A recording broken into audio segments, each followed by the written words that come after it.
Kapitola 8. Prví učeníci Pána. Pán v púšti pri Betabare. Povolanie Andreja a Petra. Ján 1.38. Ježiš sa ale obrátil, uvidel, že tí dvaja ho nasledujú a spýtal sa ich, čo hľadáte? Oni povedali, rabbi, čo znamená majster. Kde bývaš? Aj tento text sa objavuje ako dôsledok predchádzajúceho a je viac historický ako duchovný, lebo tým sa začína známe, v podstate hmotné prijímanie učeníkov, a to presne v tej oblasti, kde Ján pôsobil. V Betabare, tej najmizernejšej diere obývanej chudobnými rybármi. Z toho dôvodu tí dvaja učeníci hneď zisťujú, kde bývam a vlastne sa pýtajú, v ktorej chatrči. Keďže som sa ešte pred krstom v tejto oblasti zdržiaval po dobu 40 dní a pripravoval svoju ľudskú bytosť na začiatok svojho pôsobenia pomocou pôstu a iných cvičení, je tiež historicky jasné a zrejmé, že som za účelom pobytu na tomto mieste musel mať nejaké útočisko v tejto pustej a nanajvýš nehostinnej oblasti, ktorú som pre moje zámery považoval za najvhodnejšiu. Obaja učeníci dobre vedeli, že som sa v tejto oblasti už nejaký čas zdržiaval, keďže ma tam už dosť veľakrát mohli vidieť bez toho, aby vedeli, kto som. Preto sa hneď pýtali nie na moje pôvodné bydlisko, ale len na môj príbytok v osade pri Betabare, ktorá pozostávala prevažne z chudobných rybárskych chatrčí, zhotovených z blata a rákosia, ktoré často ledva dosahovali takú výšku, aby sa tam človek dokázal vzpriamene postaviť.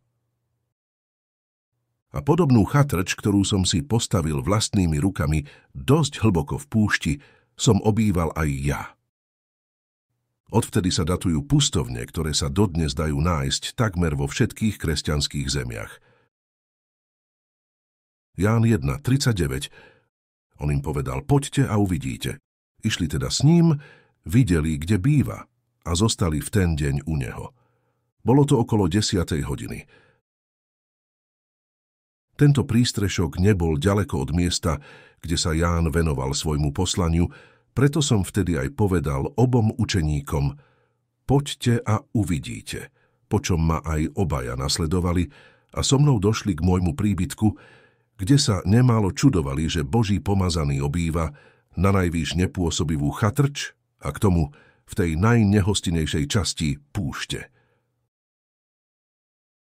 Toto sa ale neodohralo v čase, kedy kresťanské spoločenstvá zvyčajne držia 40-dňový pôst, ale o 2 mesiace neskôr, a čo sa týka času, keď sme došli k prístrežku, bolo okolo 10.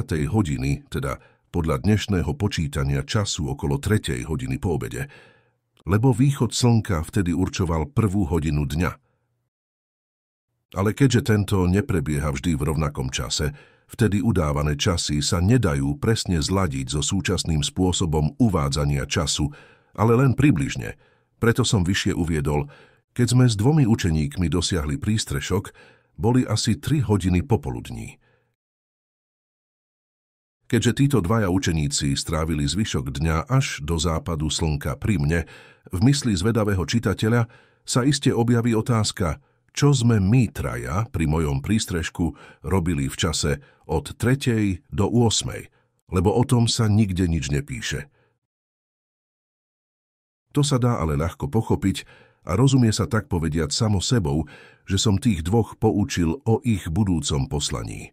A tiež im vysvetlil, ako a kde začnem svoje pôsobenie a ako v tejto oblasti priberiem ešte ďalších učeníkov, ktorí sú ich ducha a vôle.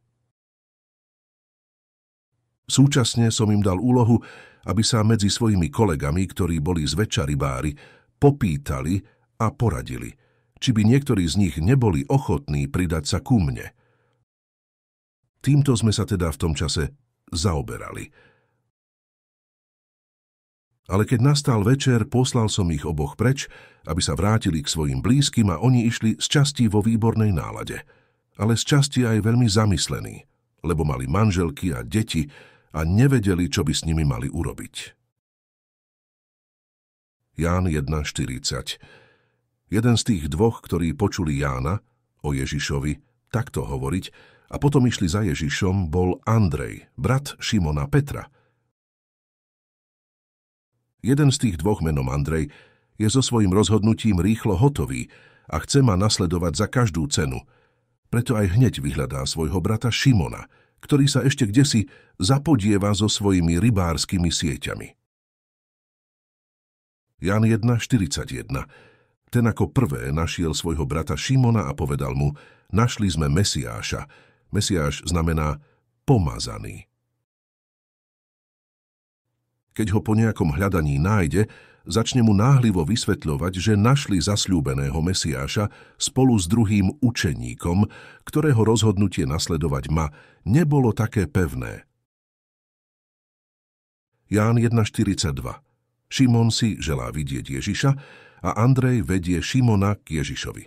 Keď ho Ježiš uvidel, povedal: ty si Šimon, syn Jonáša, ale odteraz sa budeš volať Kéfas. To v preklade znamená skala.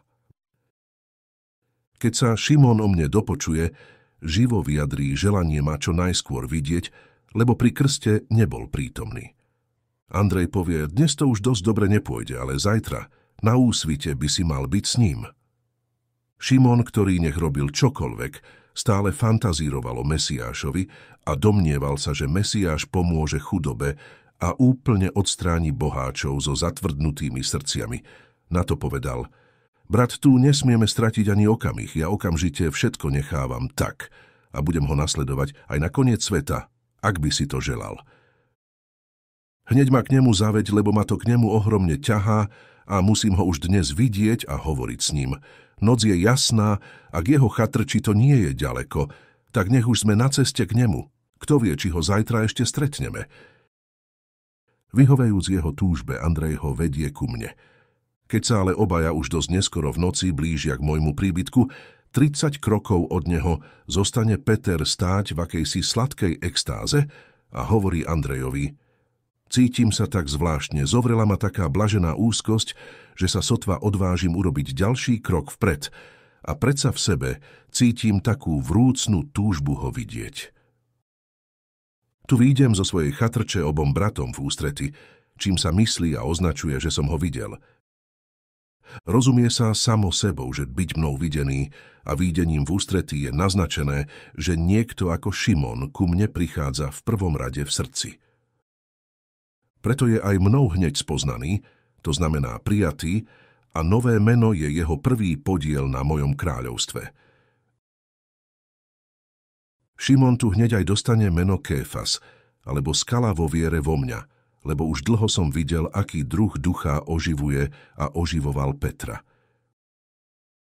Pre Petra alebo Šimona bolo takéto moje oslovenie dostatočným dôkazom, že som nepochybne zasľúbeným Mesiášom.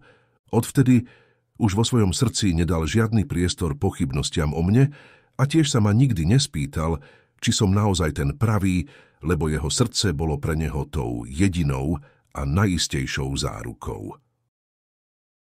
Obaja so mnou zostali až do rána a odvtedy ma už neopustili.